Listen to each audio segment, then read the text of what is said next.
once. Okay, so you don't come regularly, just that you've been doing. We went to Chef Shoes and. Yes. The guy, the director for training education. Yeah.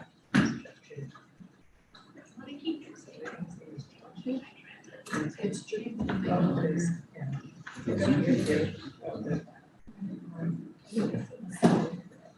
And that's what made it, I saw that. Yeah. And it was like,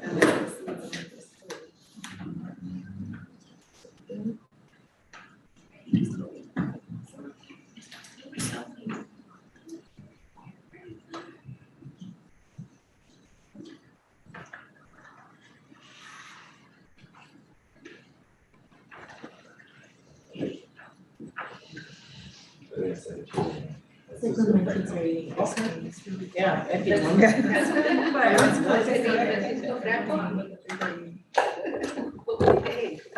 Same name twice. I like my name so much. That was the scientific date of the 50 years. Oh. He doesn't know him. He's not an ex-officer or something. It will be very old. I don't think And he's old his enough. family is overreach, so it's not even family. Oh, Oh, I do like. sometimes he brings his kid, Okay, sounds good. and his kid's amazing. It's like an example. I think his kid does well in school, all that kind of stuff. On the job, he's like 15. Translates for his dad, can describe the projects. His dad speaks English. Like, these are skills that you have, right? But you're not doing well in school. Because he's probably bored. Right? Because it's the wrong kind of task for his brain and his Yeah. energy level. Yeah, I could definitely see that. but he's like super articulate, like with the translating and like construction lingo and everything. This is why I hate that they took, I hate that they took construction technology, they didn't have it, but you have to do RFP, go make that one. So we took that away. They took on, hospitality and auto body. Those were incredible things that were always in the school. And now they have to go to RFP if they want. Yeah. At least here, I don't know. Yeah, pretty much. Pretty much. Yeah, that's unfortunate, because those are things that kids are all into, and they go. Danforth, it's not Danforth, And if I wanna be that, I really. 761 Danforth. But you know me, I was asking about his kid, or his kid comes up like, okay, tell me about school, what's going on? You know? Yeah, exactly, I love this guy. absolutely. That's So awesome. it's not like on Danforth, but then it's like that, it's sort of like a side street. This is what I do. This is me, this is me being me. This is what I do. Yeah, This is me being me. Oh, man. Any questions for Chris? What's working? How do you know? What's working? So you've got the Danforth, Everywhere we go, we're gonna ask that. Danforth Terrace, which is the one that's like off of it, like the top one's right around the terrace. She's so good. It's like Danforth Terrace, and Leslie Terrace. She's like, gosh, Greg, I got up at 1 AM because it's 4 AM. Like, first of all, don't get up at 4 AM. Danforth sounds. Most of the houses are on Danforth. Sorry, that's for time. You don't have a roof on it.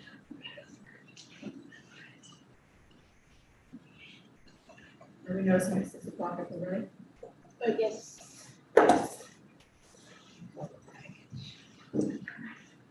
Meetings order.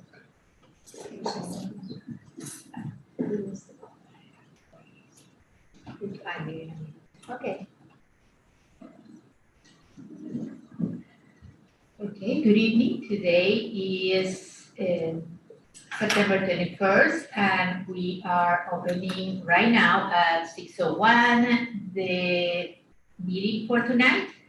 So I am calling to order this regular meeting of the Sunnyvale School District Board of Education, and I see that everybody's here.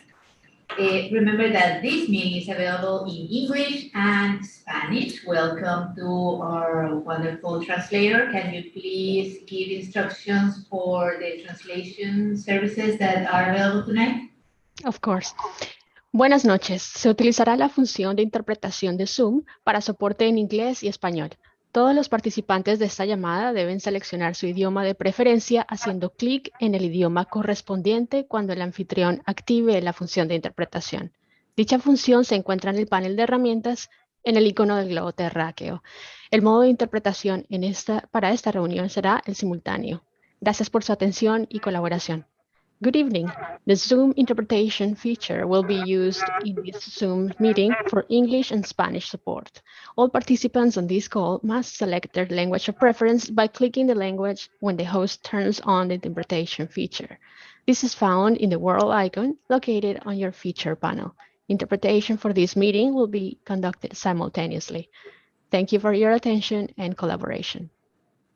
Perfect. Thank you for that. And second. Okay, so please rise with me and join me for the Pledge of Allegiance. Allegiance to the flag of the United States of America and to the republic for which it stands, one nation, under God, indivisible, with liberty and justice for all. You. So now I will bring to our attention a brief acknowledgement of land and life. Centerville School District is located on the ancestral and unceded land of the Mohica Ohlone tribe, who have peacefully honored and cared for this land for thousands of years.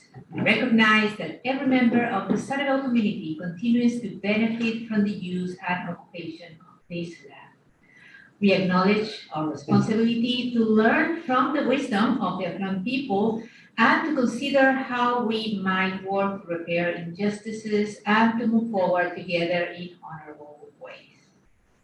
So we do have the agenda.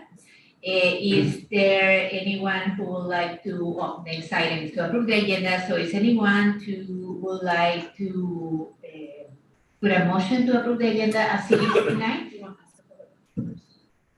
Okay. If there is any member of the public who would like to speak on the approval of the agenda, please raise your electronic hand right now. None? Okay, with that, not seeing any comment, board, is there a motion to approve the agenda? Move to approve the agenda. Okay, any seconds? I'll second that. Perfect, any discussion of it? Okay, perfect. Seeing none, do we have a vote for that? Everybody who wants to approve it, say aye. Aye. Okay, perfect. With all those aye in favor, the chair votes aye, and with that, the motion passes. Next item is the comments from the board and superintendent. No. Oh, yeah, can I not? Yes. So we have the study session tonight, and for that we have Dr. B. The study session is the 2024 and 2027 LCAP and strategic plan discussion. Thank you. May you start? Wait for Okay, yeah, we're gonna get the presentation up and then we're gonna get started.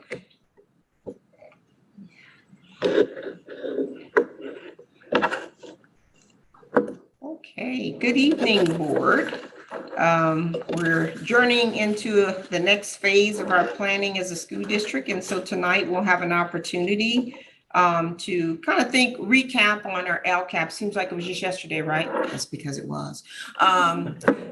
Where we just kind of recap what our process has been with regards to that. And as we engage and journey into the strategic planning to see where our commonalities are, see where some differences lie, and then kind of give us an opportunity for a dedicated conversation so we can kind of decide where we want to go, how we want to shape it, as we finalize who we'll be working with and then the process as well. So with that, I'm going to kind of jump in. Okay, so just to kind of recap, I wanted to put this up because we're actually just about to finalize some of our posting into the California dashboard. But that correlation, of course, CAS scores have come in, so that influences. And then in addition to that, our local indicators is currently being uploaded into that process. And I wanted to start with this because it's really important to remember what those priority areas are. So as we are beginning to think about the LCAP, we don't duplicate, but we really try to integrate as much as possible into kind of what we want to do. So with that, just to kind of recap on what those particular areas are in just a moment. I think I need my glasses. Okay. All right, so with that, just to kind of go back through the particular areas, the basic services, and the way I look at that is essentially us doing what it is we're supposed to do to be a school in a school district to support students. Implementation of the state standards, really important. Again, core, we need to be in compliance. We need to have good academics and support the course of studies that have been outlined for us as a part of the California State Department of Education.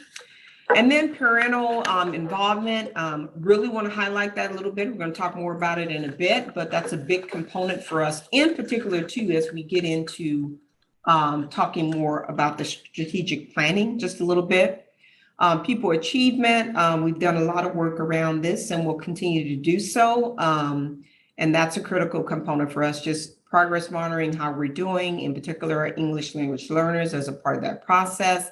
And then that bottom section will be a section potentially that we can grow and think about as a part of the strategic planning too, because we're doing it, but we may not have been as intentional. So this might be an opportunity for us to be more intentional in that particular bucket. Pupil engagement, big component of work that we're doing, keeping our students excited and wanting to be here, very critical to the work, because if we don't do that, then all the standards in the world will not help us. So, so that's a big component.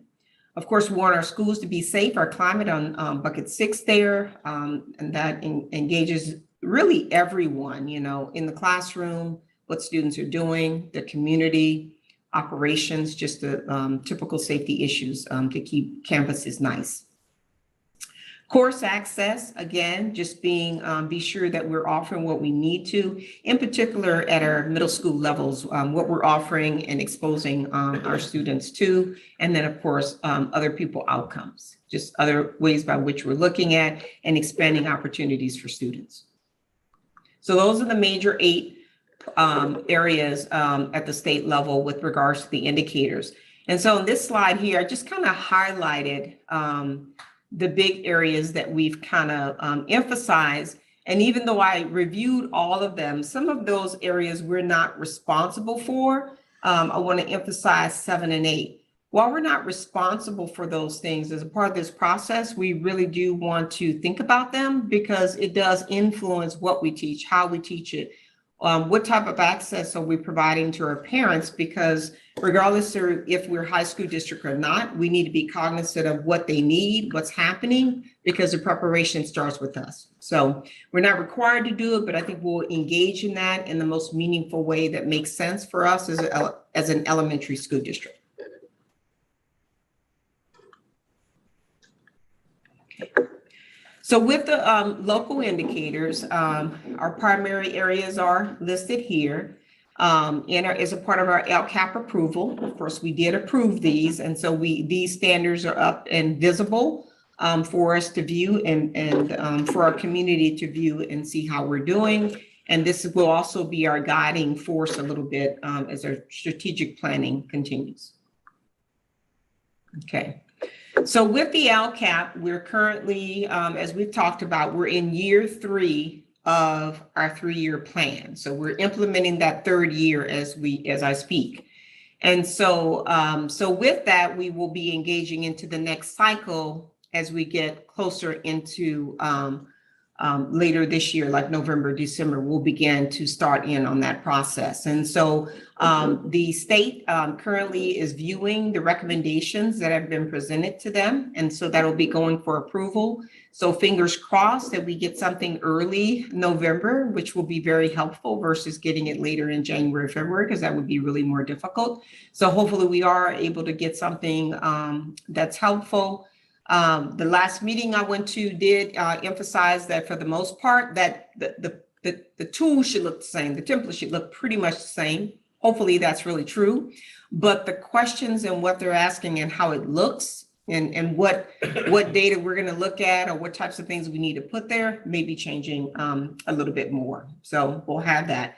But we are working closely with the county, keeping our updates, and so we can be prepared for that. And also coloring, because that's really what gets us tied up, because there's going to be a lot more work to do with regards to the planning issue. All right, so as we move into talking a little bit more with regards to the strategic plan and trying to get a sense of what the overlay is between that and LCAP, the idea is, we want to meet our goals and objectives. What are the needs? I think we've done a pretty good job of that, but this process will be an opportunity to reestablish priorities that we may have. We have some now. Are there some new ones? Do we need to fine tune them? What do we need to do? Choose the actions. What are the appropriate actions? Appropriate as in outcomes we're seeking, appropriate and fiscally related to what it is we can and cannot do. And also that sustainability that we continue to talk about as we make all the decisions that we've been making over the last several years. From that will allow us to kind of create a plan. And then that plan will go with those resources to carry out that plan. And then just to be proactive, kind of think about what's on the horizon, what's coming, so we're more prepared and have more flexibility to pivot when we need to, depending on what changes and variations occur along our journey. So I think the quote says it all. We need to know where we're headed in order to be able to get there. And I think it's really important as a part of this process.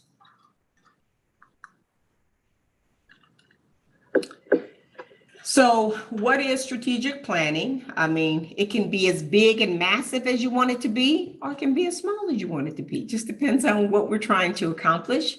And so we're seeking consultation to really think about that. But essentially, it's saying what exists within our organization. Who are we? What do we aim to do? What do we want to do? Why do we want to do it? And how will we do it, right? And then just to focus our vision and our priorities. Again, I think we do a good job of keep asking ourselves the important questions and coming back. And this is a process to allow us to do that more consistently and then across multiple documents. Okay. I like this particular slide. It's a slide. It says, strategic planning does not predict the future. Too bad. That would be great. Replace good leadership and judgment. Very important. And follow a smooth, straightforward process. I think the last one is the most difficult thing, because often people will look to the strategic plan as a prescription. And it's not so much a prescription as more a guiding document. So it is a bit organic once it is designed. And so I think that's also really important to remember. So it is a living document. So those are things to really remember, because sometimes people can get caught up into, well, you said on the plan you were going to do that, but things change based upon environment and events. So just wanted to emphasize that as we prepare. Okay. So I think some of you may have asked, if I recall correctly, kind of like what type of strategic plan are we going to be doing? I think what's important is just to remember the essential components that make up most, no matter what type of strategic plan you're doing. These are elements that are a part of that. And then you fine tune based upon what it is you're trying to accomplish. So I just want to kind of walk through that a little bit. In particular, the vision, really important, the vision and mission for us. I think we have one, but during this process, we're going to take a look at that. And for us, in looking at that, a component of that would also be our equity statement. Right. So it would be within that, just kind of where we are, what are we doing, and does that still fit for who we are and where we're trying to go to? And then, of course, we talked a little bit about the objectives, right? What do we aim to achieve? What are we trying to accomplish? You know, what's relevant? And then our strategy, you know, we want to design the plan in a way that allows us to actually achieve those objectives or be pretty focused on them. We want it simple. We want it easily readable by our community, for us to hold each other accountable. Like those are all things that are kind of part of that strategy component. And then our approach, you know, what's the methodology for executing it? And I think that's really, really important, because a lot of times you spend a whole lot of time, you get all this input, you talk to everyone, and you're like, wow, yeah, we're excited about it. And then it's like, okay, now what do we do? So really having a thought process on how we roll out what we're doing, keep up with it, and be able to report back on our actions as well. And then the last piece, and I'm coming back to that a little bit more right now. So let's do that, the tactics. I wanted to emphasize this particular bucket a little bit more here, because I think this is where we get that communication engagement to be emphasized a little bit more. I think over the last several years as a board, you know, you're asking us, well, what does this person think? What do these families think? How do we know? Those types of things. So I think since we've made a decision to engage in this strategic planning process, this is a unique and great opportunity to be able to go into that deeper mode. So get those more intentional groups and being intentional regarding our strategy. So whoever we select, that will be an area that we would want them to help us with, support us with, and consult us with on the best ways by which to do that. You know, how are we going to get those voices, in particular student voices? Like, we're in particular really excited about being able to do that. I went to a conference this summer, and I was really excited about how the school district captured voices. You know, they had the written, they had the summary, but they actually had the voices recorded. So when they were presenting the data, even in their presentation, they were able to allow us to listen to where decisions that they made came from using intentional student voices. So that was pretty unique. So I wanted to just kind of highlight that particular bucket, because I think throughout the year, in multiple ways, we have surveys, we have classroom feedback, we have teachers' feedback, we can get our principals' feedback, we're meeting with them often. So we have multiple ways by which we get that. But I think the piece that is more difficult, or has been for us, is our families and our students. And so this process will be where we kind of focus in on that a little bit more. Okay. So this is just the visual, just to kind of, as we begin to engage in a deeper conversation in just a bit, just to give us a sense of where we have similarities and differences, and where we align as it relates to our LCAP and our strategic planning. So you can see that alignment of goals and objectives, the similar actions and services, the resource allocation, and then of course the community engagement. So both plans require that, good plans, both of those require that. But then you'll see the distinction as we look to the strategic planning side. It's really a little bit forethought, a little bit. It's almost like visioning, right? A little bit of visioning going on with regards to the strategic plan. The other example I like to give is, I know a lot of times in our meetings, we're talking about the LCAP, and there may be particular things that you want us to think about, and we say, well, we can do that, but it doesn't really go in the LCAP. And so by doing this strategic plan, it'll allow us to think more intentionally about some of those ideas and concepts, and think about where they belong. It's a good timing, because we have 3 years for a new plan for LCAP, but then also other elements that may just not fit, just because of what the LCAP plan is designed to do. So so this overlay will kind of help us understand where we're headed, and a little bit about what we want to do. Okay. So moving forward in our process, of course, we're going to come out of this with a nice document, hopefully, one that helps us to be clear about where we're headed a little bit. and also our ability to communicate out to our community. Action plans, come up with some action plans. You know, we may even have prioritized action plans that we roll out over time, that we roll out at different times of the year because of what the action items are. It'll just vary. And then, of course, the piece I talked about earlier a little bit is the monitoring and the evaluation. You know, how do we plan to do that? Is it going to be surveys? Is it going to be conversations, quantitative and qualitative, or what? But how do we do that, and what makes the most sense? How are we going to share out the progress? You know, once we make a decision, share that out. But then also, as we work through some of the actions and goals, how do we report that out so that our community, both internal and external, know where we're headed and some of the things that we're doing? And then we review and revise. We may try some things and think, oh, that didn't quite work. That's not what we really meant. And make updates for that, and then just continually sharing that information out. So it's a guide to help us with some potential difficult decisions we might want to make as we look to the future. We'll have a committee dedicated who will work through that.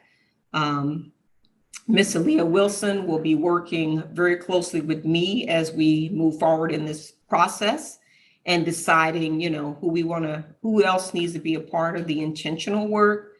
I will say, as a part of this, we're also want to be hypersensitive because we have a lot of initiatives going on right now. So we're being really thoughtful about that as well. So if we are asking people in, we want to really be sure we're asking the right people, utilizing their time and their thoughts in a meaningful way. So that'll be critical as a part of the process.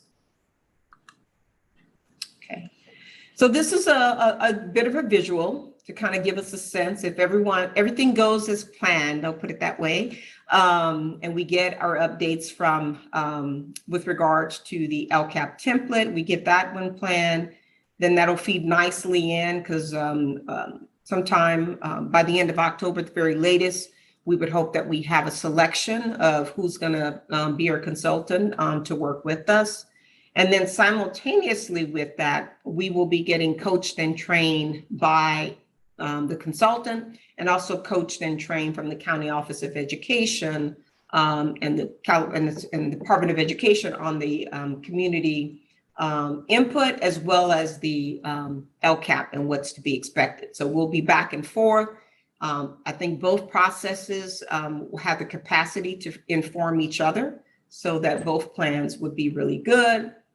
If all goes well, we hope to begin the writing process late January through early February, and then begin to really finalize action plans, thoughts, resources towards the end of June, so that final plans are done at our final board meeting in June 2024.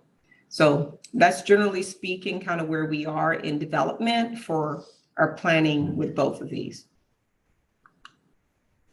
Right.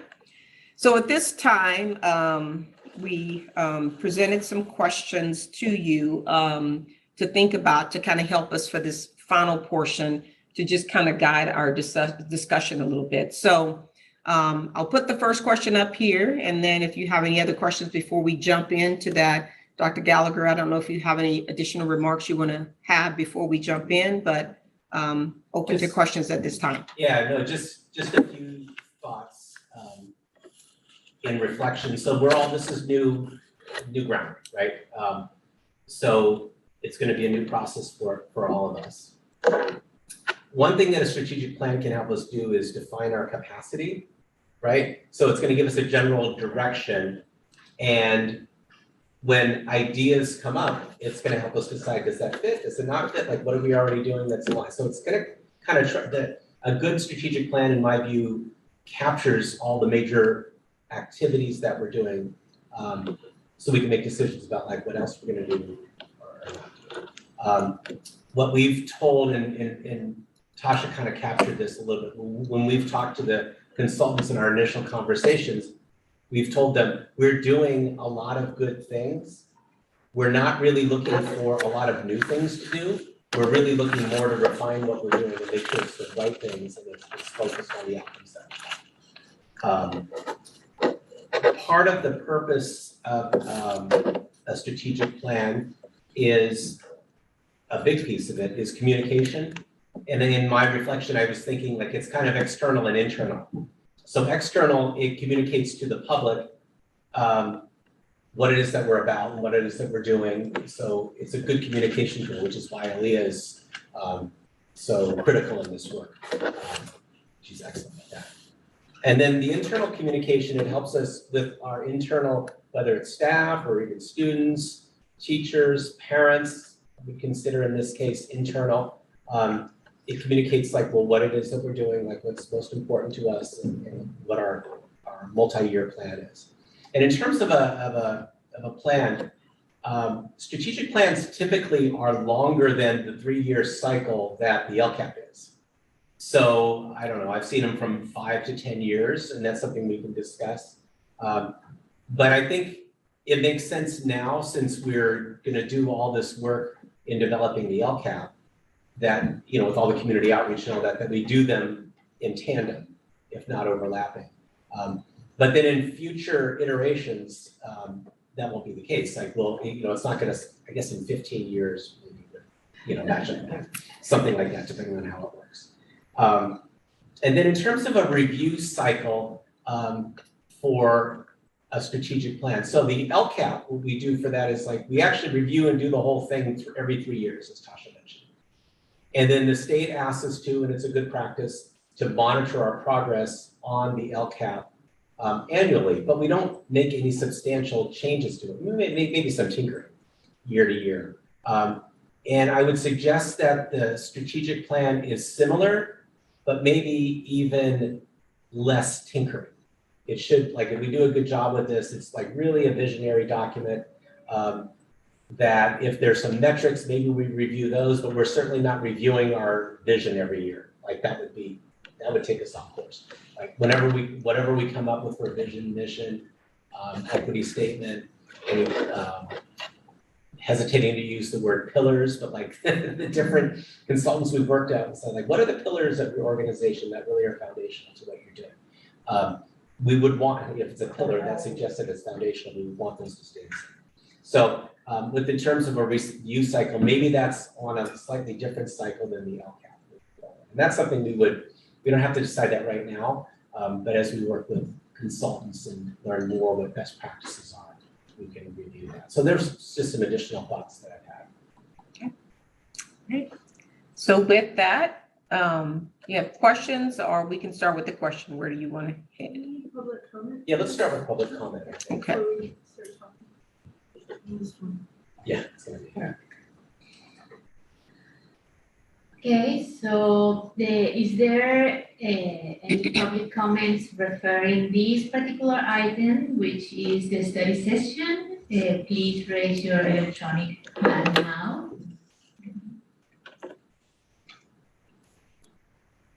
Oh, no.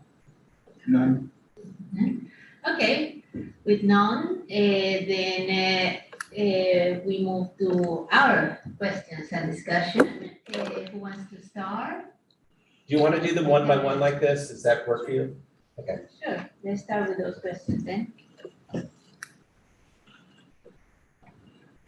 I had a thought on this, when I was looking at, I was sharing with Mike that, oh, sorry. I forgot. Oh, we're good. So I was sharing with Mike earlier this week that before I saw someone else asked in packet review about examples of strategic plans. So I was looking around and it looked like, I think it was Santa Clara Unified. It looked like they had, I couldn't quite tell if it was like a decade plan or if it was a 15-year plan, because they had a number and I couldn't figure out what the number exactly meant, but it was definitely a year farther out. And they were doing an update to their strategic plan or something. And then Mountain View Wisman said that their strategic plan, they typically do 2 LCAP cycles for their strategic plans, so that's how they ensure alignment. And then, you know, it said on the website, that's how they kind of double up on resources when they're checking in. So I like both those ideas. I think when I think of a decade from now, that's when, or, you know, as it lines up, we'll have those censuses come out about every decade. And with the Moffett Park development, I feel like our district could look very different in 6 to 10 years from now than where we're at now. It might have some different needs. So I could see both. I could see wanting to align them versus, you know, to kind of double up. I like this idea of the LCAP questions being deepened by having some consultants in and doing some master planning together. I feel like it's just gonna make our LCAP that much better this year, honestly, and more informed. And I feel like the LCAP discussions can feed into the strategic plan. But I'm also okay if the district comes back and says, we want them on separate timetables for some reason. You know, if we were talking to different people. My question, when you were saying you started talking to consultants was, you know, when we did the master plan, the board was involved in like I think it was because there was the facilities bond group was involved in sitting in on those conversations and just being a part of it. Is it possible for the board to, because I sort of view the strategic plan process just in my mind for some reason as sort of like the master planning process. The facilities master plan. The facilities master plan process, because it's a similar opportunity. I don't know if that was my thought, and I can come back to that if you want, more people want to talk about this. But. I think what, Natasha, you can help me with this. At least one of the consultants said that there's kind of two major ways to do the board involvement. One is to have regular check-ins with the whole board, and another is to select a subcommittee of the board to participate in however they set it up, like one of the major committees, right? Which is what we did both for the facilities master Yeah. plan. I don't think we did both. It didn't come back to the board very often at all. For like discussion. Well, it's not a very long. It's not a very long window, so Yeah. it would just be once or twice. Yeah. But we can really do, my view on that is we can do whatever you choose to do, whatever you feel like you have capacity to do. Remembering that like we really want to get community input. And then if there are one or two, can't be three, board members like sitting on or observing the committee, that the feedback loop is then very important back to the rest of the board. Yeah. Well, and then my other question for the process, because the LCAP goals, I know those meetings are typically, you know, a smaller group, or, you know, you have surveys, you have a small group, you have all your focus groups and things. But for the strategic plan, I was hoping that we would also have some sort of town hall things or some other things that were more public-y. And that was something where I thought, well, if the board didn't end up being on the committee, like if there wasn't a assignment for being on a committee, that we could go listen in at the town hall-ish Okay. things.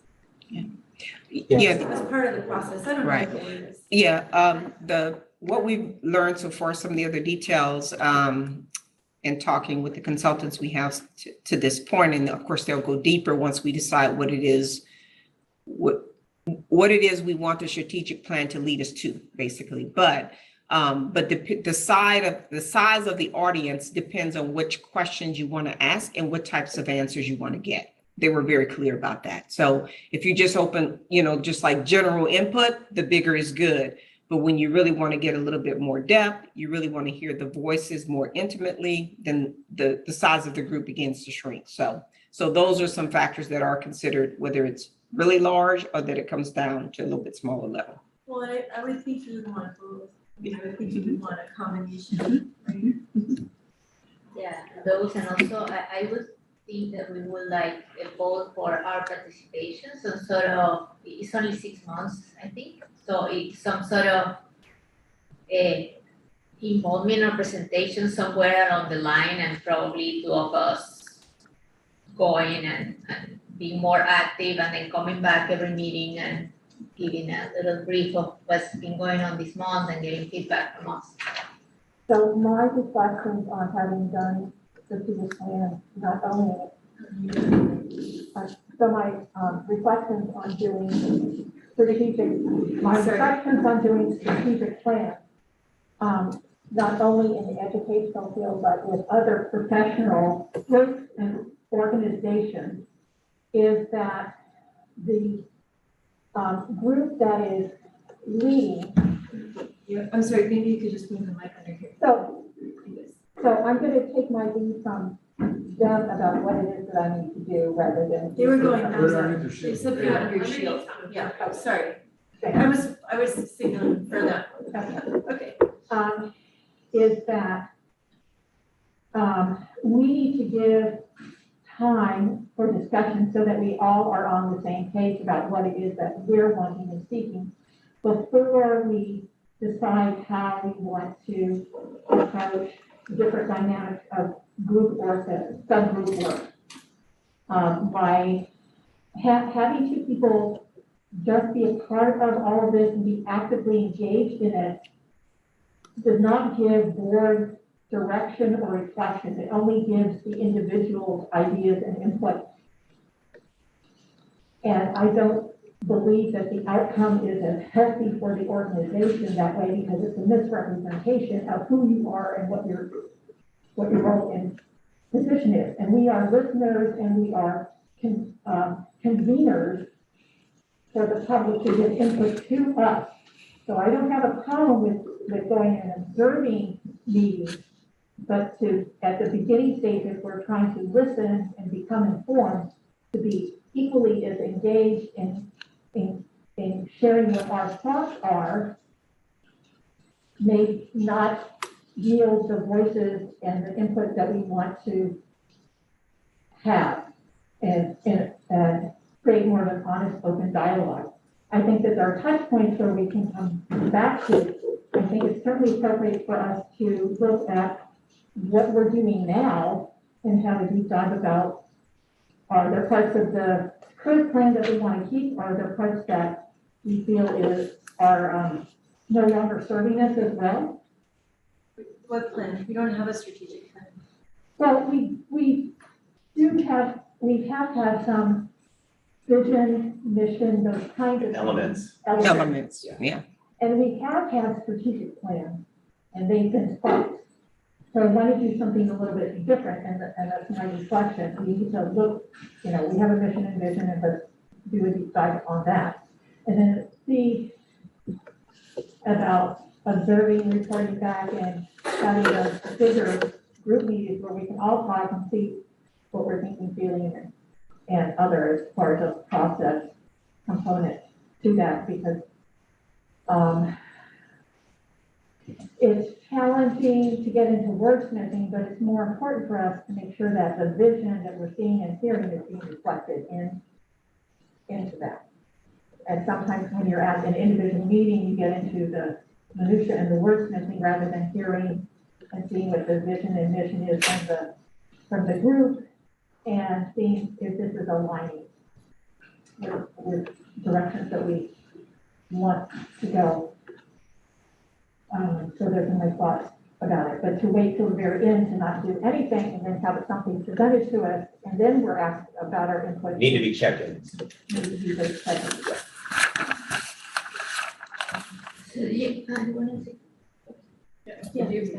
Oh, yeah, that, then, I mean, the process needs to be very dynamic, in the way that, again, we can be checking on how it's developing and not just, missing most of the meat of it and just getting some cuts here and there. I will think, and then there is also about finding the timing. I see both points that Bridget makes are very valuable, like the part about somehow aligning it with the LCAP will be great, but then again, we do have the changes on population every 10 years, so somehow it's never gonna fit. But then I'm also thinking that, how to even though we respect what we're writing and we are not gonna be reinventing it all the time, just every, whatever the term is, be flexible enough, because you need to adapt. Like a year ago or a year and a half, maybe a year ago, we were thinking about it. But a year and a half ago, we weren't even thinking about AI and the influence it's having on learning right now, on homeworks and all this stuff. And we live in Silicon Valley and we know how fast things can go. And again, we just survived a pandemic. So we don't, even though we say 10 years, that's a great point because definitely we need to do it in 10 years. Right. But we don't have the certainty that it's gonna be working for more than 1 year. I mean, if it doesn't have the flexibility of something that we can just install something for AI or who knows what else is gonna be urgent next year that we're gonna need to readjust, or another pandemic, or I don't know what that is gonna have to be adjusted this year. So Fully as long as funded, it's, yeah. Fully funded federal assistance for ADA. there You you go. never Yeah. know. Exactly, we might just replicate our funding from one day to another Right. and have so much money that we don't know what to do with it, you know. I mean, just Yeah. trying to be positive, right? Yes, exactly, could be very good, Could be the really new good. would be awesome instead of frightening, Absolutely, yeah, absolutely. okay. So, yes, good. Well, say that was a good answer for last, that was a good answer that Bill gave for that second question about like challenges, future stuff, right? Mhm. Going back, kind of on the thought of like 2 people from the board of the committee or like more check-ins with the group, I think like they did kind of what Nancy said, I think I think sometimes when there are things having 2, but I think in a situation like this, my initial kind of gut feeling is that it would be a good space. That'd be my thought, is that it would be more, right, like we help set the stage, then there's the check-in. At the end, you know, like there's reflection before, there's like the end, right, like before we're actually voting on it and stuff. But can I just play devil's advocate? So I understand what you and Nancy are saying, and I like the idea, and I like the idea of it being holistic. But I think that, you know, I mean, I don't know, I wonder how you thought about, what did you think about the facilities master planning process? Did you feel like there wasn't enough board input, or do you feel like because of the topic it's different, or? Different, because the topic is different. Yeah, okay. Yeah. Okay. So yeah, I'm not saying like at all things, it just, this feels a little bit different and more board stuff. And then to answer the kind of thought about that first question, what was I gonna say? Oh, I don't know if this really answers it fully, but I think, like I was the one who asked the question, like I didn't quite understand what that meant, and then one of the responses was, you know, how in the past we've kind of thought of like the LCAP people sometimes will say like, well, that's our strategic plan, but it doesn't capture everything, and that's always been like a struggle for me. I'm like, but it's not everything. So I don't really care how it all looks, but my brain thinks of like, here's strategic plan, and LCAP is one of the things that's under the strategic plan. It doesn't have to be like that.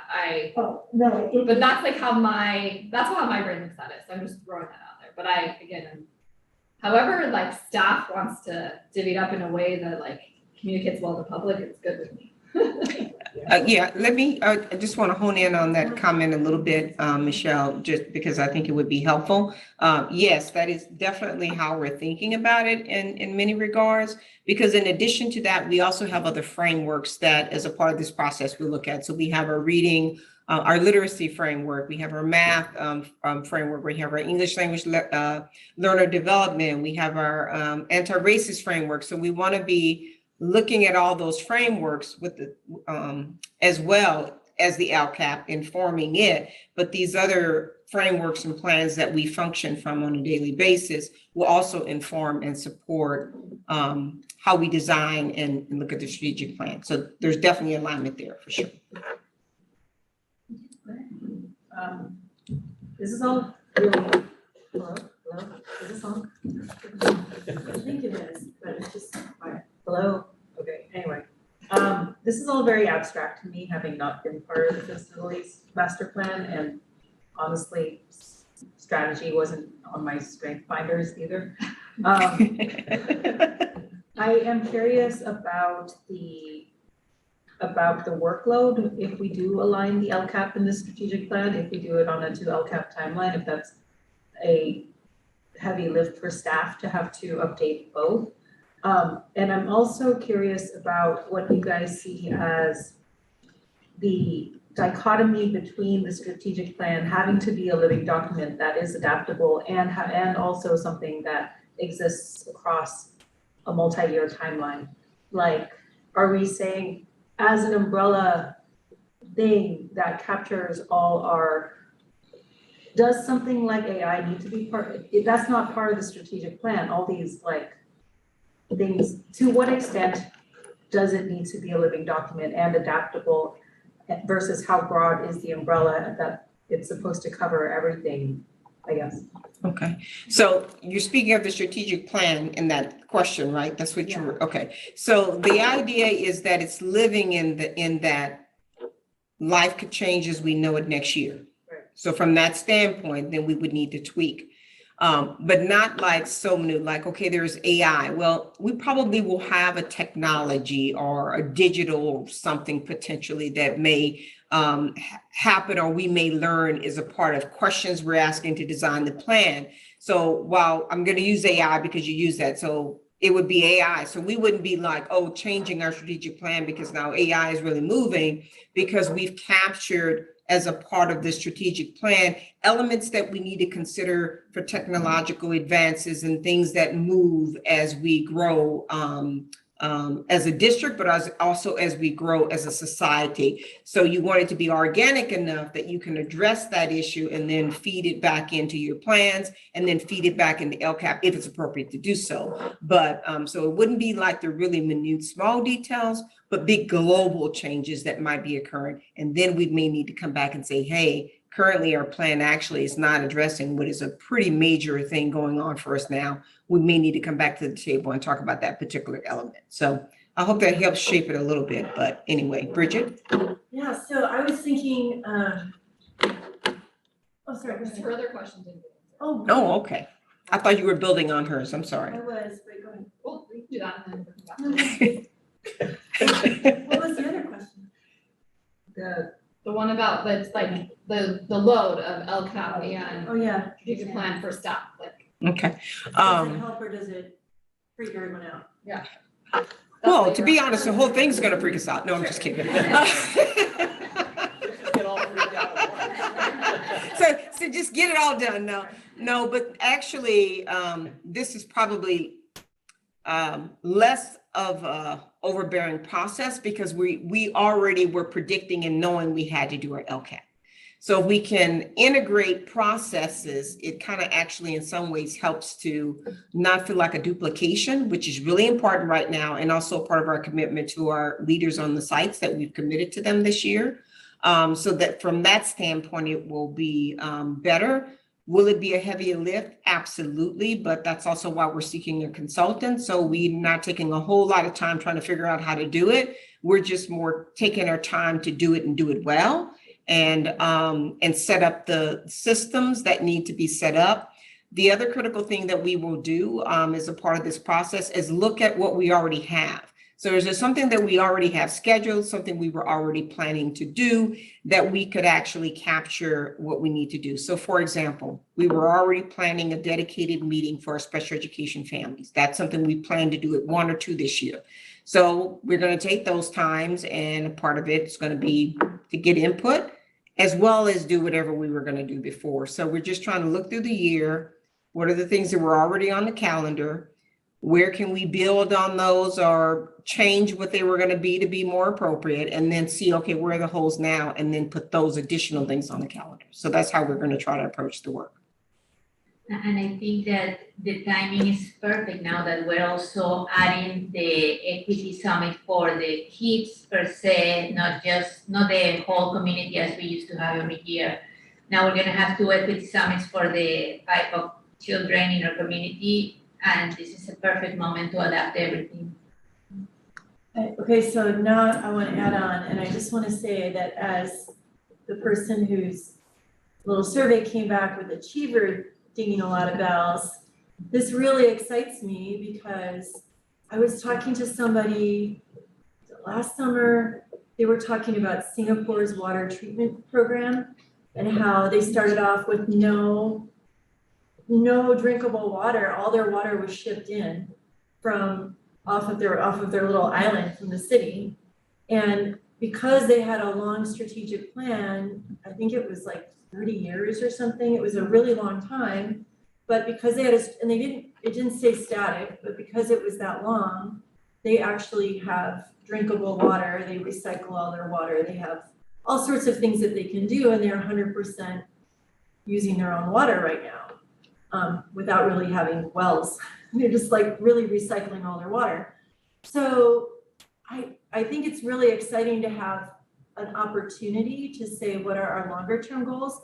And I think it gives us space to ask some of those questions we've talked about over the years as a board, like what should a typical 7th or 8th grader or 3rd grader or 1st grader's experience be? Like wherever they are in our district, this is what we want for our kids. And I think that's really powerful when it's shaped by the students and the families, as well as the teachers and the board.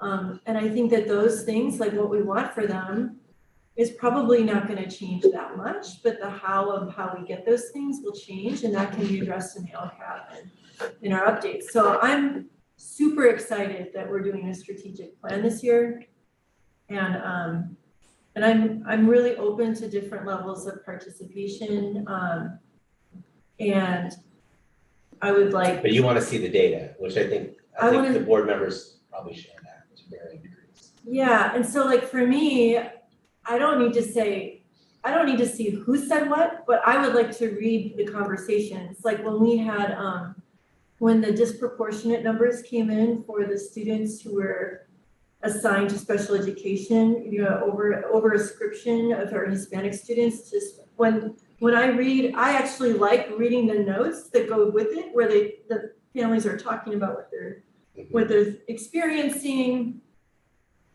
And they get, you know, I like reading the notes because for me, I feel like that informs my advocacy and my lens on things. But I don't necessarily need to be in the room and like look at who's saying what and whatever, you know. So that would be my interest, is if there are notes from those things similar to like the special education reports that we've gotten before, or if there's listening sessions that are just more general in addition to the smaller ones. The whole board wants feedback for the smaller ones, which we all do, but if there's a chance for us to kind of go and just kind of listen, that would be fun for me, recreationally fun. Great, thank you. Or like we went to the Equity Summit for the kids, and we weren't part of it, but it was incredibly educational for us. Great. But what I would say is that, there needs to be, opportunity for, people who want to participate and not have that balance of how many people are in the room and those kinds of things.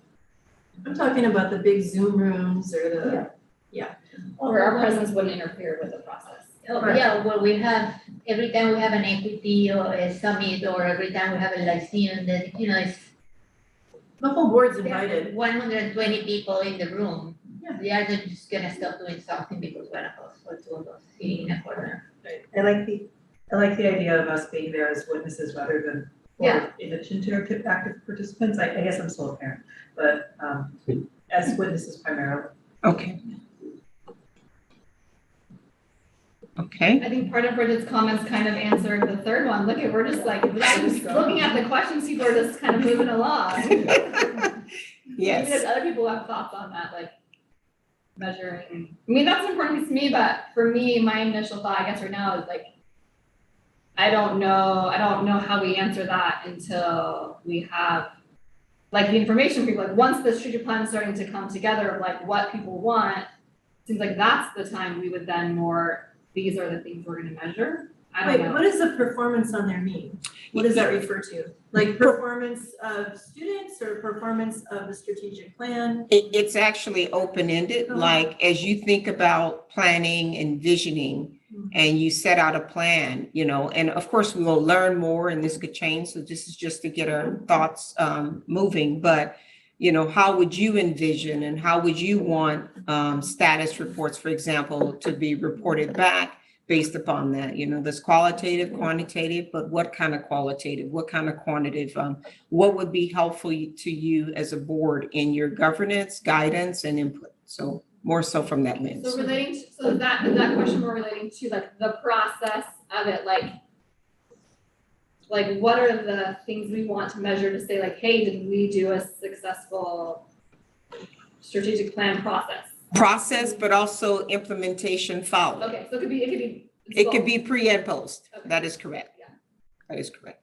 So I guess the other thing that you didn't mention, but it's there, that the documents also guide and inform the superintendent, and we are going to have those to be a part of our reflective process on the superintendent's performance. So to the extent that there are measurables, or some way of being able to document progress towards a goal, aspiration, or others, that's important. Does it have to be that SMART goal? I don't think it has to be that directed. The LCAP is more for that because there's more immediate accountability for that. But there certainly needs to be some indicators that we can say progress towards goal and understanding the challenges in getting there. Well, it might make it easier for the board to create the goals with Mike, right? Like, Correct. it would just be easier, it'd be more like a tool for all of us as a governance team. I also want to say that I think it would be really helpful as we're looking towards like the future and our future building projects we have and expanding into the Moffett Park area. Like, I think it'd be really helpful if we as a community were really clear about what we want for the students and what the expectations are of us as a district, and all the wonderful work we're doing kind of organized. You know, we do want I think we do want to have something that we can point people to and as a tool for that instead of kind of patching something together. I think that's very helpful.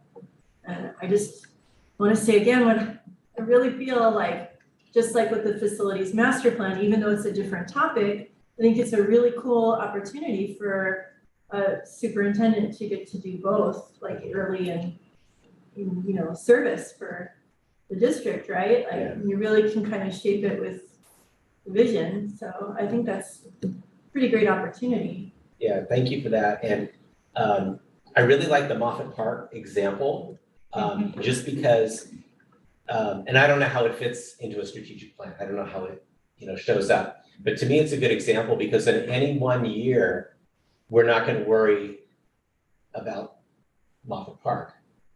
But we know in 25 years, there's going to be an issue if we don't do something in every one of the years leading up to it. So that's, if that makes sense. So that's kind of like what a strategic plan should address. And then if we think about, like, that's more concrete, I suppose. But if we think about student learning, okay, where do we want kids to be? Let's say it's a 10-year plan. In 10 years, you know, if we're just thinking about next year, let's be better than this year. Okay, that hasn't really worked. But if we have a 10-year plan about where we want to be in 10 years and we know if we're on the right path or falling behind or going ahead of schedule, like it's in my view, that should be helpful. And it might even help us benchmark or envision things that we're measuring other than CAPS for student success. Yeah. You know, like we really are talking about inclusion and other things and looking at student strengths. Like, I think it's an opportunity to really talk about what we want to measure, you know. And I guess, in order to be successful, this plan should really be at least 5 years because 3 years to start getting things onboarded and be able to let it go. And part of the letting go cycle is that, and we haven't talked about this specifically, but into this is the cycle of funding, where there's the boom and the bust. It's about 7-year cycle too. So we need to have that kind of awareness that we can get there, but it may not be at the timeline that we envision if we're only looking at something in a shorter term. Yeah, so if you're in the middle of a boom and you've got to call it a 10-year plan, that we want to get to over here, like, oh, we know this is a good time to like invest in getting there because we know that that's not going to last. We're not going to be able to do that consistently. Right. That makes Yeah. sense. Mhm. And then well, what I was thinking that there should be a good balance and of our involvement in particular. I'm just a lot of popping in my head about different situations in which you may have a very popular idea with the population in general or the community that may not be exactly the right one for X or Y reasons. So if we have a board that is somehow, like we're not really asking the right people, how do we choose these people? Like whatever question may arise from the process, if we are somehow involved, we can give input as soon as we see something. I'm sure that they're gonna be able to ask the right people for the right question, but again, if we're, going to that forum or that lyceum or whatever it is and taking a look, and then we just come back with questions like, hey, Mike, I saw this and that. Is that the real thing that we need to do? What do you think? And then maybe you explain it, or maybe you know more, probably. Probably ask more questions. And then, but still asking the right question at the right time while it's happening so we can really take as much as we can out of the process. So you do bring up a really good point. Huh? So you brought up a really good point that sometimes with a strategic plan and vision, people get caught up in the emotion of the moment and start to play to what seems to be popular in the short term. When you have a really good strategic plan, you're looking beyond the emotions of the moment and have that broader view, and it can bring people back to conversations, get them focused and refocused on what's the most important, what do we feel are the most important things. Okay, so any more questions, comments?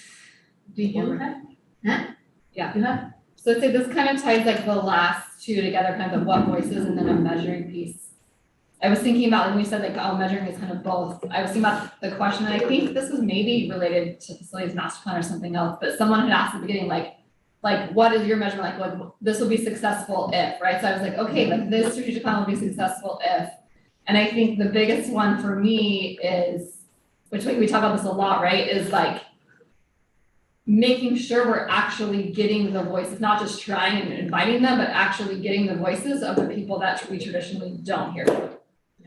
And so I know that's like super hard, and I know that we care about that, but I would say that to me is like the biggest success. And if I almost think, right, like if we're not getting it, then maybe we have to pause. Like maybe we have to, right? Like, okay, we wanted to get this done, but we didn't get enough voices from those that we wanted to, so we're gonna go at it again to get more of those voices. So right? be I almost think, intentional. I agree with that. Like that to me is more important than getting it done in a certain timeline. Gotcha. So like a good example, like with the facilities master plan, it wasn't necessarily that specifically, but because of COVID, we realized we're not gonna get the input we need to have this be successful, so we paused it, right? So that's a good example. March of 2020. Yeah. Remember that the next step was ask the families what they like about their campuses. They haven't been on their campuses in months. Yeah. But on that strategic plan, yes, LCAP, we got a timeline. Yeah. Yeah. So, Yeah. Well, Yeah, yeah, the yeah. LCAP is still to do it, but I think for the strategic plan, like, we don't wanna just get it done because this was the deadline. But we're getting better at getting voices. Yes. Yeah, So- yeah, Yes. but I just like, to me, that is like the most important, and I think Yeah.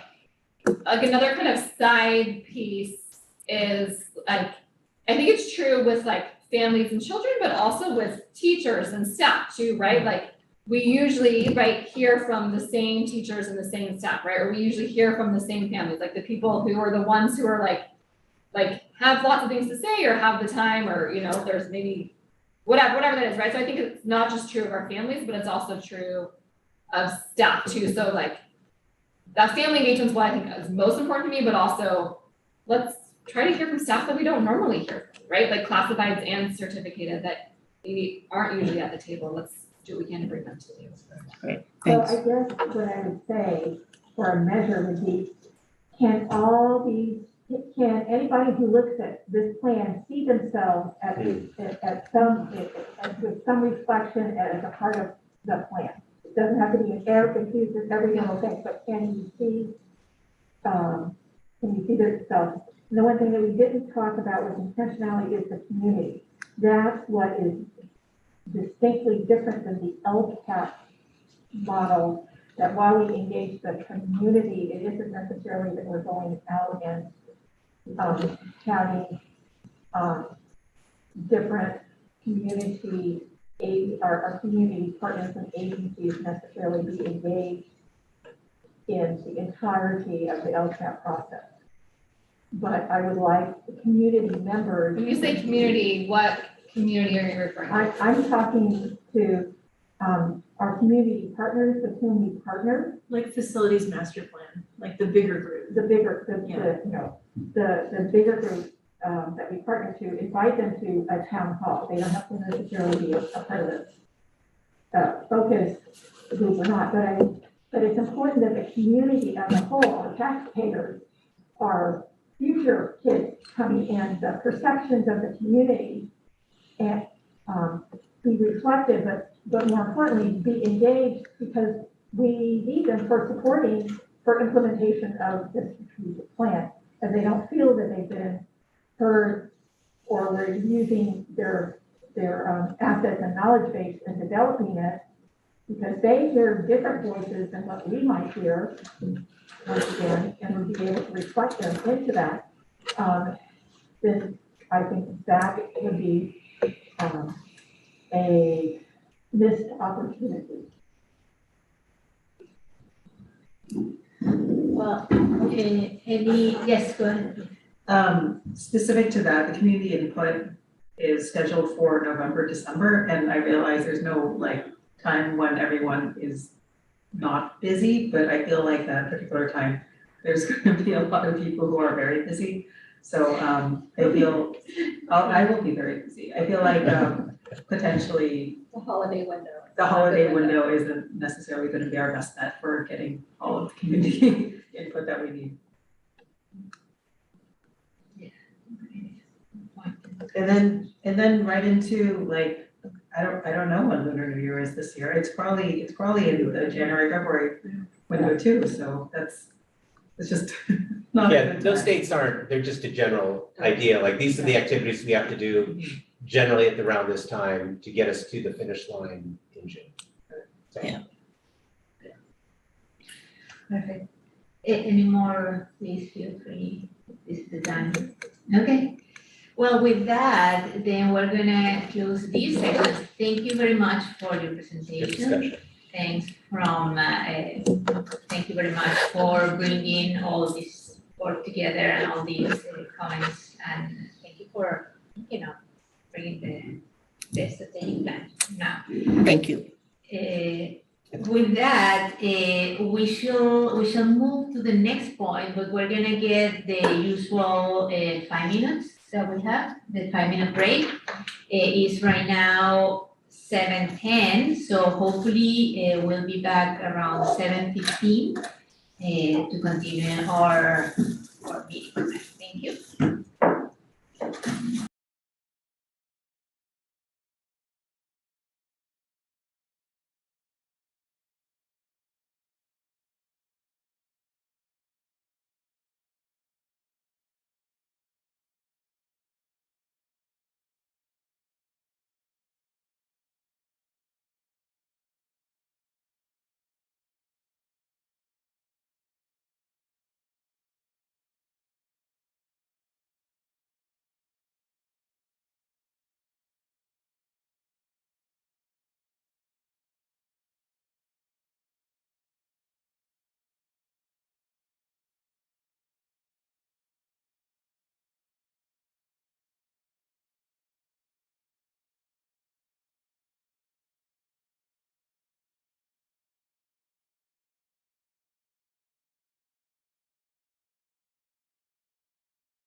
about it is so unique and nice. What do they have? Communication board. Palo Alto has, one of their schools has a playground design board. She was showing me on the way down. Oh. I heard that, someone was telling me about that. My son has like, yeah. Thank you. That's good. And you liked it.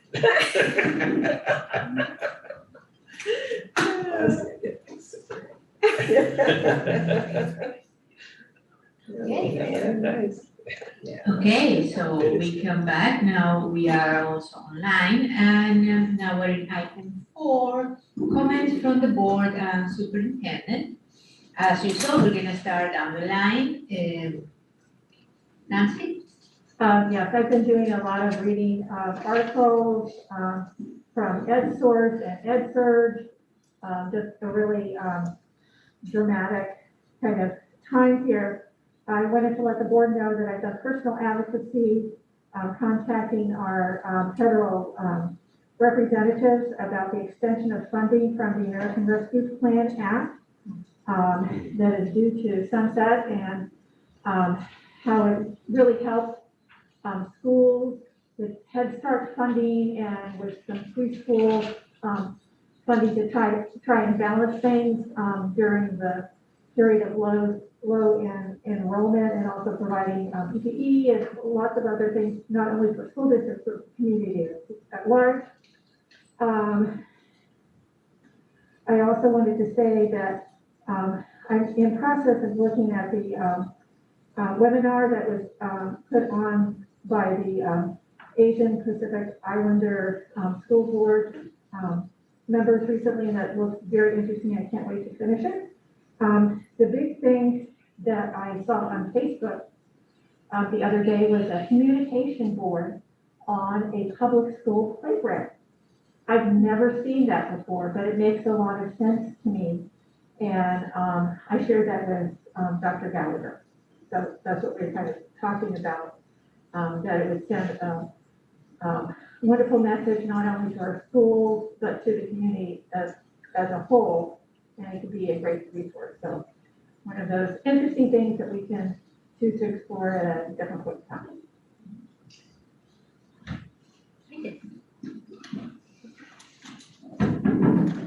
Okay, so I sent in my activities to Jesus for the minutes.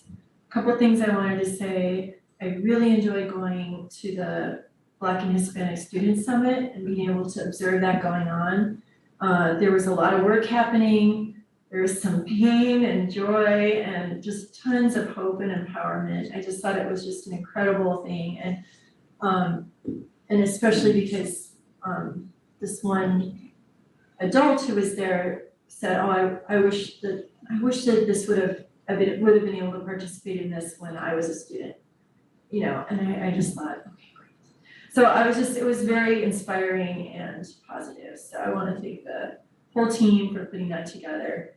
And then, you know, starting my teaching over at the high school district adult school, I wanted to share with the board that the most challenging part of onboarding, other than learning Schoology as an instructor, that was challenging. This continues to be challenging for me, was the suicide prevention training. And the module, you know, is very similar to the other modules where they talk about, mandated reporter training and safety with using chemicals to clean your desks and all these other things. But that one really struck a chord with me, not just for my own kids, but also I felt like it might be worthwhile. I don't know if we do that in our district, but because they talk a lot about anxiety and depression.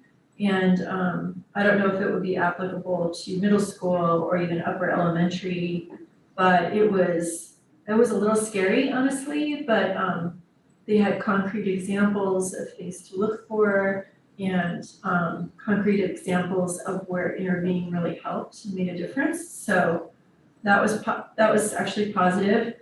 And then today I went to a workforce housing workshop down at the County Office of Education, and I forwarded the board those materials.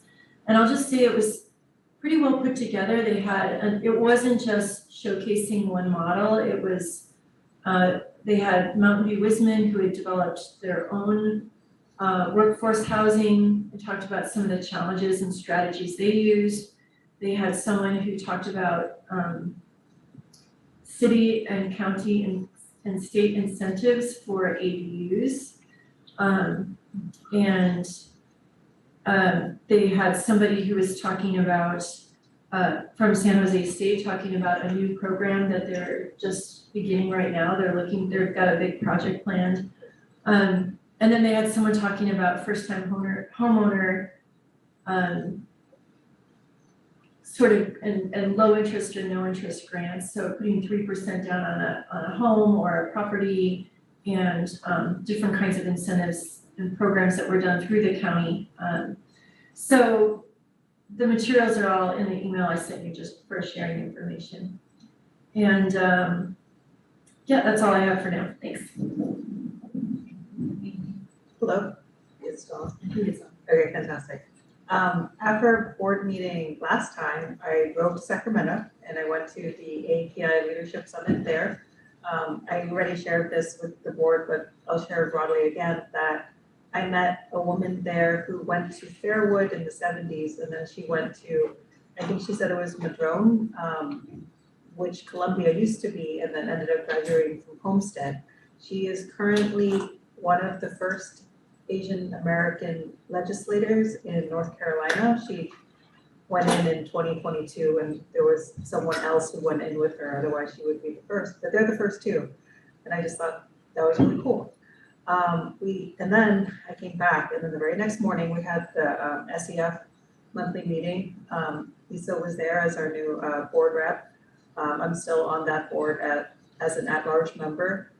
We did grant reviews this year. There were a lot of grant requests from various schools for a lot of the theme broadly was grants for musicals, for starting our musicals, and it was interesting hearing how the different schools were using their grants in different ways, or the schools who weren't getting grants were getting it covered, because it seems like that's something a lot of the schools want to have.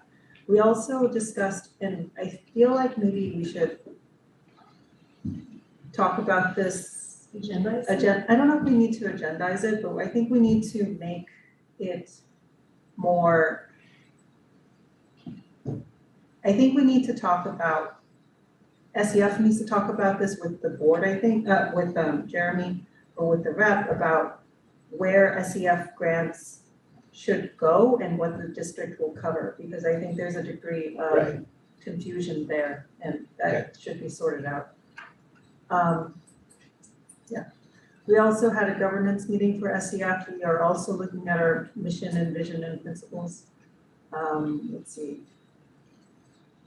And then on Tuesday, I went to the FUHSD second pre-map meeting, and I said bye to my husband, and he said, "Will you be back by bedtime?" And I said, "Absolutely not." So that was great. And they had a lot of input from community members, many of whom had been hearing about this for the first time. And they came and they spoke. And as someone who's on Strength Finders was very into information having, it was good to hear those voices, but also I am aware that when I have the info, I am embarrassingly impatient about why everyone else doesn't have the info, to get on the same page. But they agreed to go to, I think there was board consensus at FUHSD to form a citizens advisory committee on the map drawing. There was a lot of voices that hadn't been heard previously coming from the southern end of their district that had input that had not previously been heard.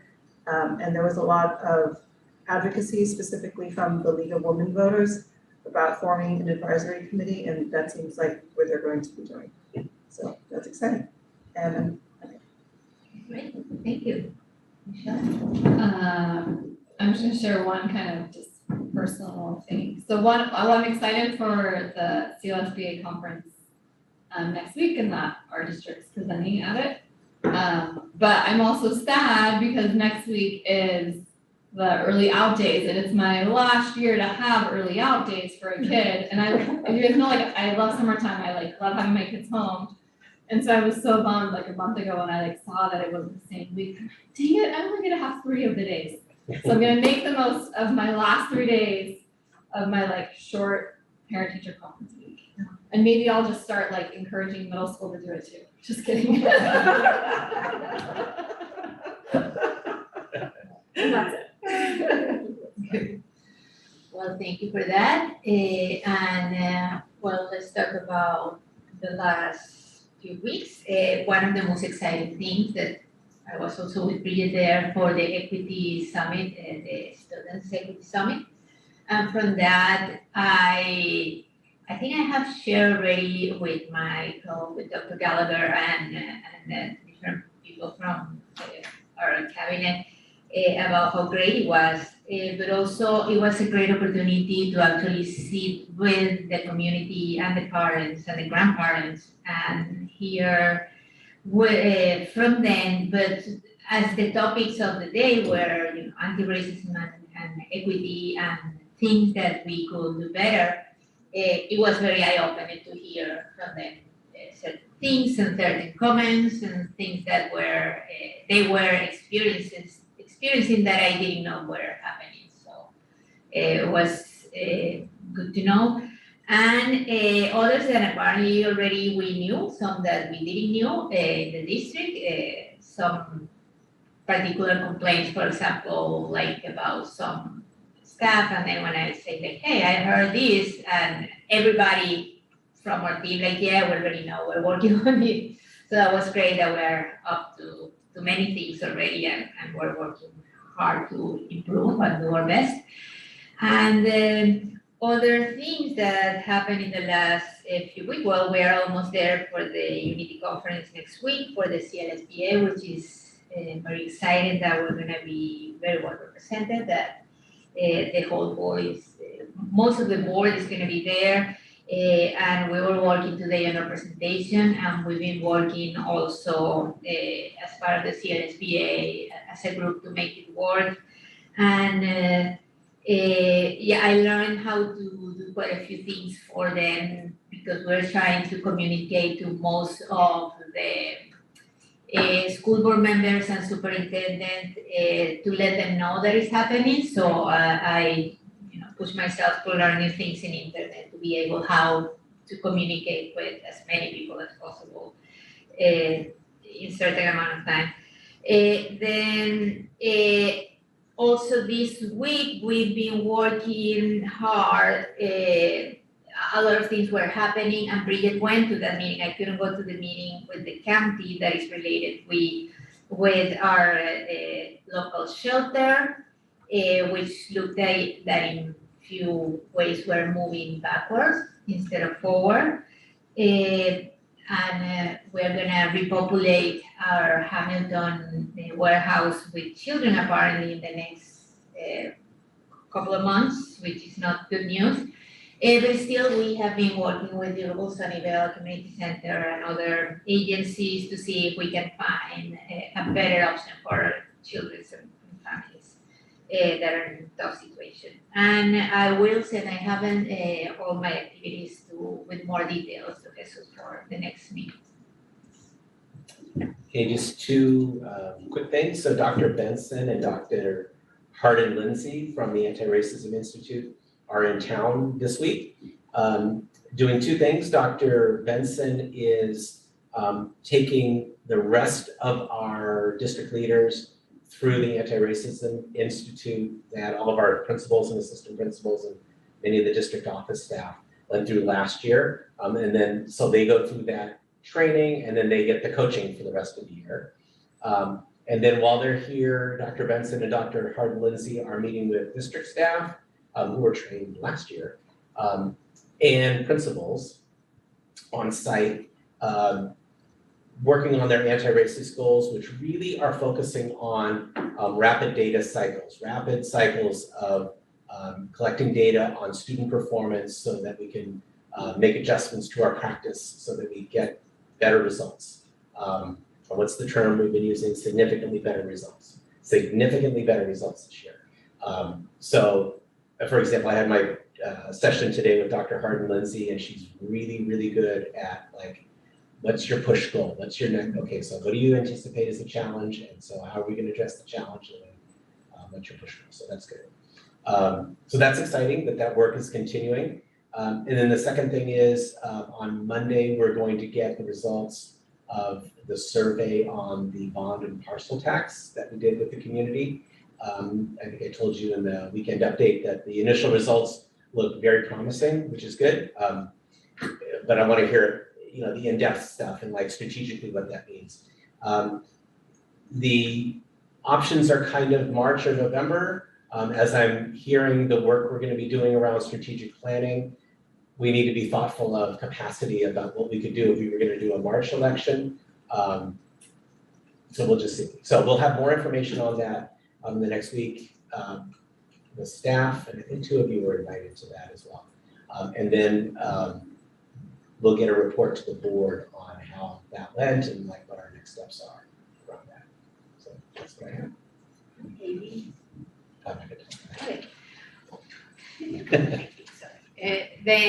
Well, thank you for that. And with that, I think we're done with item number 4.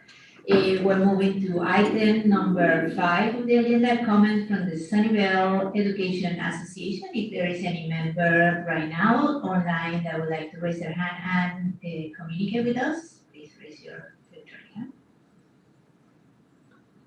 Okay, seeing none. Then we can move to the next item, which is number 6. Comments from the California School Employees Association. If there is any member from that association online that would like to talk with us. Okay, thank you. Seeing none, we move forward to number 7. So this is comments from the community. So this is the time to comment about things that are not in the agenda, into this agenda. This portion of the agenda is an opportunity to directly address the board and the community if on any item of interest of the public. However, provisions of the Brown Act code will preclude any action be taken or comments from the board in particular. So please, if you have any comments, questions, or anything that you would like to add right now that is not an item on this agenda, please raise your electronic hand or raise your hand in the lower part of your Zoom meeting now. Good. So seeing none, then we can move to the next part. Thank you for that. And our next item today will be review and discussion. We have the review, item 8A, the review and discussion of the board policy 5148, child care and development. Thank you, board. Coming just with an update on this particular policy. Primarily, it's the same policy we've been following under, but 2 major areas of emphasis with the updates. One around transitional kindergarten and being sure that families are able to access both the child care development supports in addition to being enrolled in our TK programming. And then also emphasizing guidelines related to health and safety, consideration for our students for facilities and also any new structures as we continue new development in our district to be consideration of those needs for students. And so with that coming for review and discussion and to consider adoption. Perfect. So before we move, if we have any opinion or comments from the public at this point, please raise your hand. And this is particularly related to this item, 8A. Okay, seeing none, then board, do we have any comments, questions? Thank you, celebrations. Okay. Okay, then with that, then thank you very much for bringing it to us, and we can move to consent on the next agenda. And now we move to item 8B, review and discuss board policy 6174, education for English learners. So this is just a update to our current policy that supports the guidelines and also aligns with our district plan with regards to our English language learners. But the emphasis in this particular update is just ensuring that what we're doing is following the guidelines of the state, and that to ensure that we're providing rigorous core curriculum and instruction to ensure that we develop proficiency levels for English language learners. In addition, in this policy, big emphasis about supports around special emphasis and updating regarding the LPAC and some of the details related to that testing, in particular as it relates to students in special education. So just ensuring that there is alignment and consideration so that that doesn't negatively impact the student moving forward with reclassification or other things related to being an English language learner. And so with that coming again for review, comments and consideration for adoption. Perfect. If there is any member of the public who would like to participate in everything related to this particular item 8B, please raise your hand now. Okay, seeing none, we move with the board. Or do you have any comments, questions, etc. related to this item? Bridget? So I am, okay, yeah, right. You just talk about it.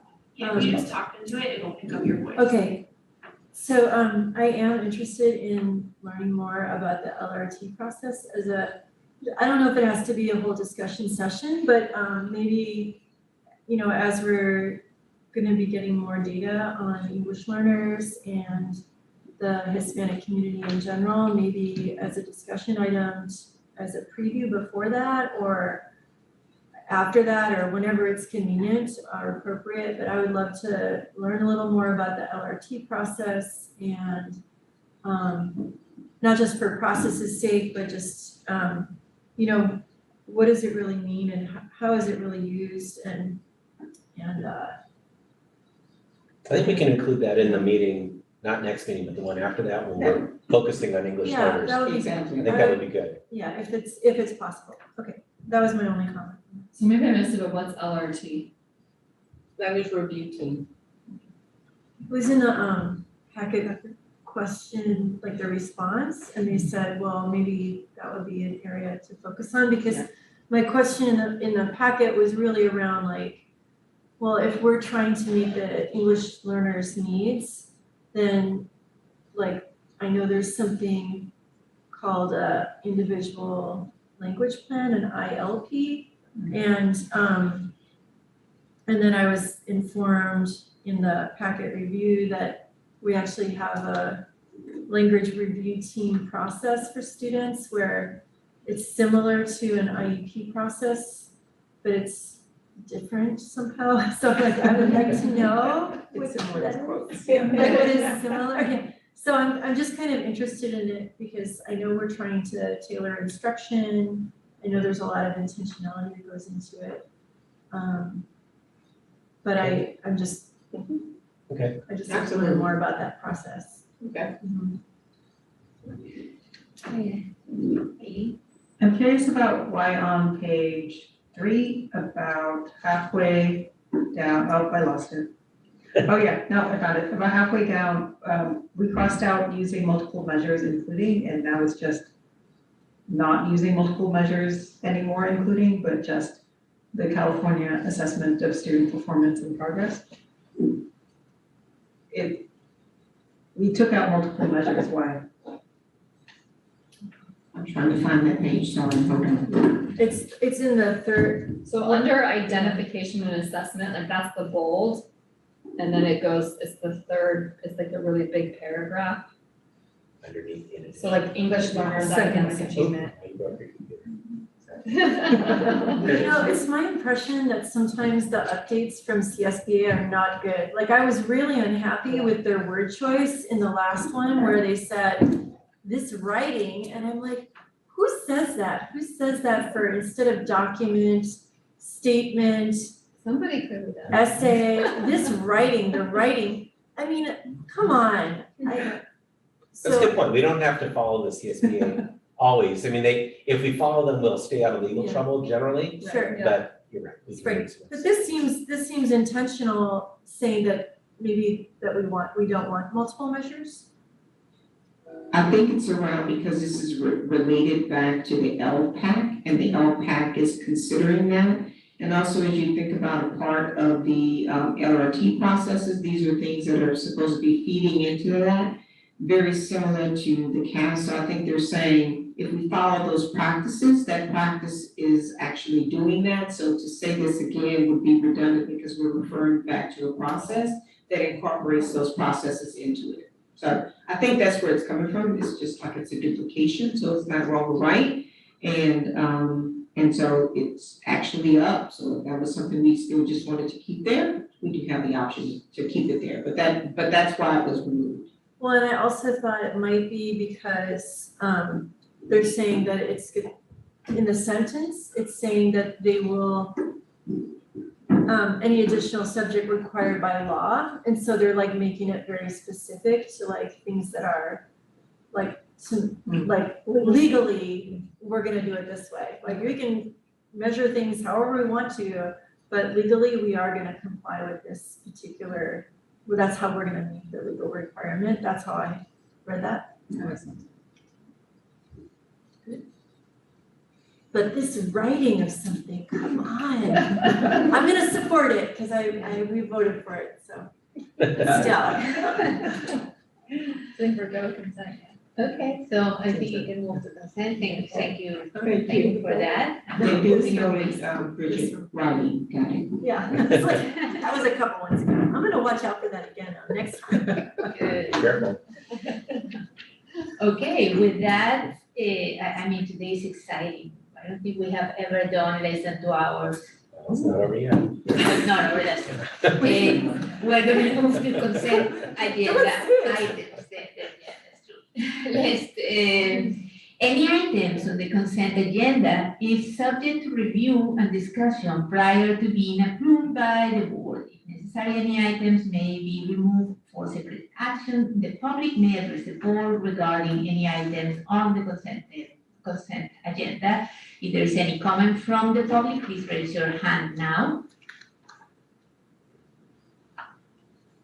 Good, thank you. Seeing none, then we can move before we can comment, or do you want to approve the agenda, the consent agenda items as they are, or if there is any change you want to make? I move approval of the consent agenda as listed. I'll second that. Okay, with that, please vote if you want to approve the agenda as it is, say aye. Aye. With that, we approve the consent agenda as it is for tonight. The next one, we just want to acknowledge item 10, information agenda, and there are two. I don't know if we want to listen there's No, they're anything just that we listed. have highlight? No? Okay, and as we all read it, we can move forward. And with that, we move to item 11, future meetings, and that will be the Thursday, October 5, 2023 at 6 p.m. Everybody's okay with that time and this as Yes, usual? except my location will be in Florida, as I will be attending a capstone high school class reunion that weekend, so. Oh, that's exciting. Yeah, so that's where I will be. I will not be at the homecoming game, sorry guys, but I'll be at my. Good, great. With that, I think something historic is happening that hasn't happened since I've been on the board. We're gonna make it to less than 2 hours. We make it to more than 6 hours before, but never under 2 hours. So congratulations. Thank you, everybody translating, and thank you, everybody online. And with that, we close the session for today at 7:47 p.m. Thank you, Adrian. Thank you, Monica.